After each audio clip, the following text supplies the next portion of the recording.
Hello everybody, my name is Kenny. And as someone who's come from World of Warcraft, I didn't understand why MSQ was so important and why I had to do them. And in this video, I'm going to be talking about why the main scenario quest, the MSQ, is important, why job levels are also important for a different reason, and also why blue quests are so important, so advance in your MSQ and also unlock new things. All right, with that being said, let's get started. So like I mentioned before, Final Fantasy XIV is very story driven. You can purchase a way to skip the entire story. So if you really wanted to do that, you can. Personally, if it's your first character, I would recommend playing the game throughout because it is a fantastic story and you're gonna basically miss out on a lot of crucial lore that you'll end up not really understanding what is happening when you get further into the expansions. So the most important reason to why you're doing your main scenario quest is that the MSQ is going to be the gateway to unlocking dungeons, trials, and raids. And so if you're not within that far in the story, you're basically going to be soft locked in the game where you cannot progress in anything. You cannot do anything. Specific job levels do matter. And what I mean by that is that to be able to unlock the next MSQ, you need to be at a certain level to be able to do them. Now, the reason why Final Fantasy XIV is so unique compared to World of Warcraft or any other MMORPG that I've played in the past is that you are allowed to change to a different job within the same character. Your character can restart at level 1, and at a certain point, once you hit that level again for your MSQ with that current job, you can continue your MSQ to get further into the game and unlock end game content and raids and all of that jazz.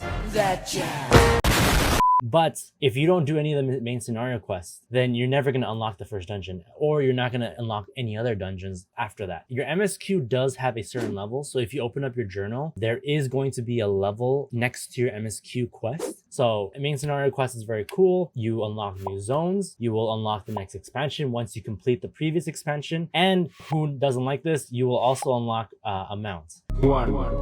If you watched my icon video, which I will link up here maybe or down in the description, it will explain to you what the MSQ icon looks like. It is a fiery question mark. And yeah, you should definitely do these. If you don't do anything else, this is by far the only thing you should be doing until you get bored or you want to try something else. Just being able to do the MSQ and catching up is the most important thing if you are looking into getting into the end game. One thing that I will mention is that there is a website that I'll be showing right now. This website will essentially show you what quests are left in the entire game. Now, if you are like, for example, level 20, you can go ahead and scroll down until you hit level 20 area and see what quests you're on. And then also find out what quests are left within that section. And then also what dungeons or trials or raids that unlock between those areas. You are more than welcome to click on the quest name and it will give you a little bit more of a description of what to do for that quest. Generally, it is very straightforward. You probably have to just kill something, or you just have to talk to somebody.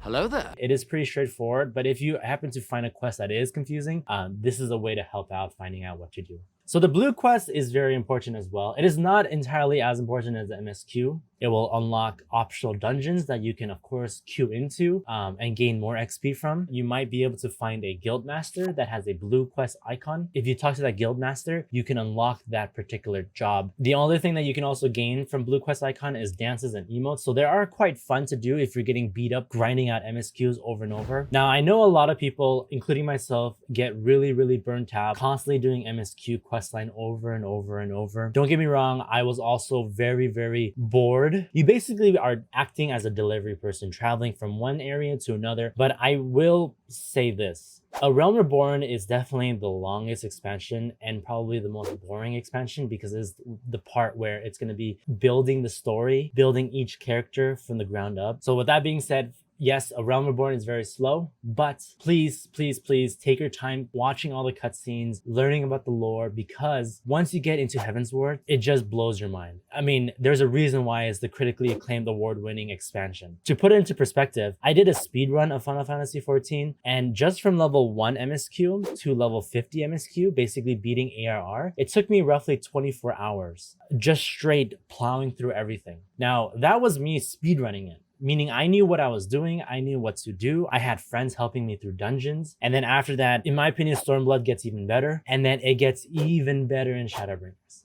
And I'm just gonna predict by my third eye, Endwalker is gonna be the final conclusion that unites all the expansions together and just hits us with a bang. Like, it's such a good game. Like, the lore is very, very cool. But yeah, that wraps up today's video. I hope you enjoyed it. If you have a new player who is starting out for the first time and they're not sure what to do, please share this video with them. I have an icon video that I will again link up here somewhere, as well as in the description, to explain what icons to be looking out for. If you have any questions or if you want me to discuss a topic, make sure to comment down below. Like always, please like this video and subscribe. It does help. Subscribing does help a lot. And please ring that bell for notifications whenever I do post a video. I will be posting one video a week at least. And again, I do stream on Twitch. I stream at twitch.tv/Kenny. I play a lot of Final Fantasy 14 on there, and I'm more than happy to help out new players. Or if you just want to chat about the Final Fantasy 14 game, I'm teaching new players. So if you have any questions and you want to talk to me live, you can find me there. Thank you guys so much for watching. I hope you have a wonderful rest of your day, and I'll see you in the next video.